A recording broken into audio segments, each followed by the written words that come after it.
know how many of these light bulbs last between this many hours and that many hours.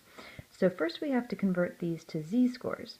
So if it's lasting 1600 hours, how many standard deviations is that from the mean? Well, 1610 is less than the mean. How much less? 1610 minus 1800 is 190. And how many standard deviations is that? Well, if I divide that by 100, it's 1.9 standard deviations. So that 1610 is 1.9 standard deviations from the mean. I'll do the same thing for the 1980.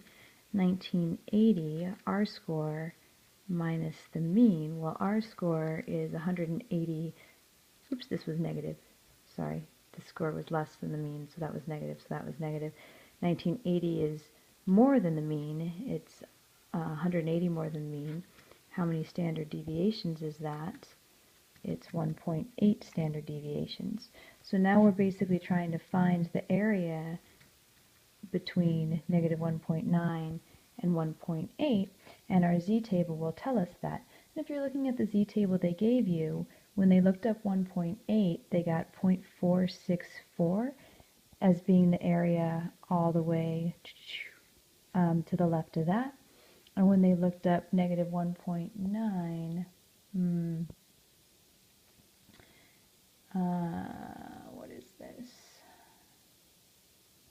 1.9, they got 0.471, 0.471. And they couldn't look up a negative on the one that they gave you. I could easily look up the negatives on the real one and subtract them. So let me just do that. So let me look up 1.8.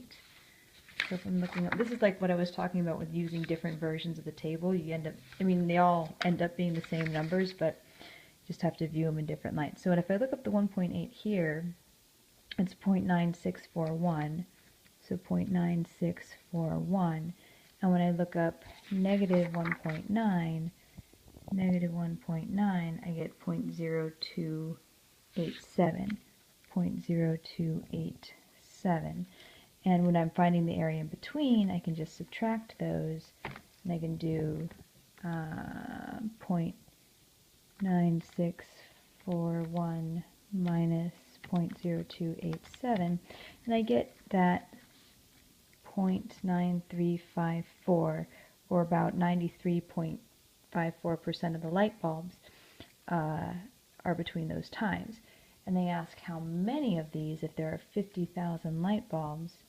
So there are 50,000 light bulbs, and 0.9354 is the probability. If I just multiply those together, that will give me 93.54% of this. So I'm just going to multiply that by 50,000. Oopsie. And I'm going to get 770. Darn it.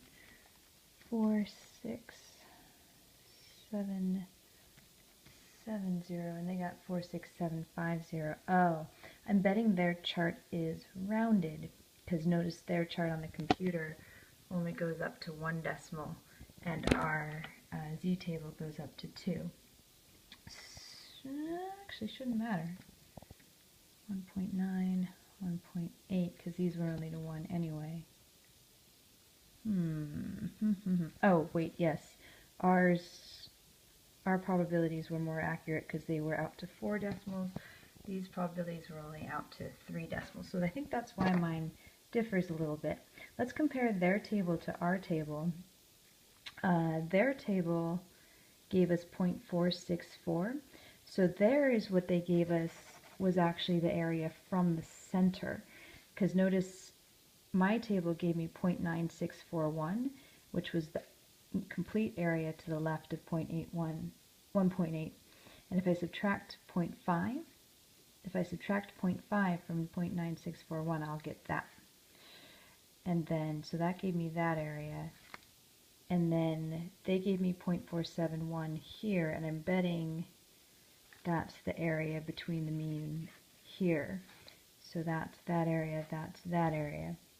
And I think that matches because 0.0287 is the area here to the left of it. So if I did 0.5 minus what my z-table gave me, that 0.0287. 0.0287.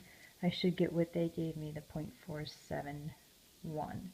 So yeah, so they gave me the areas from the center when they give you a chart like that.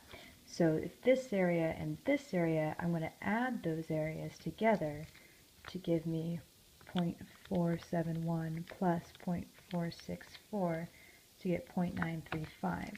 So they're saying 0.935, or about 93.5% is there. And if we have 50,000 light bulbs, then I could do 0.935 times 50,000 to get 46750, and now my answer matches theirs. So make sure if they give you a chart, you use their chart, and you realize that when they give you that with no negatives and they're meeting from the center. So you can play with the areas and the probabilities however you want, so long as you know what your chart is asking, you should be able to figure it out. And hopefully the camera wasn't moving around too much for that to be totally overwhelming. Sorry about that.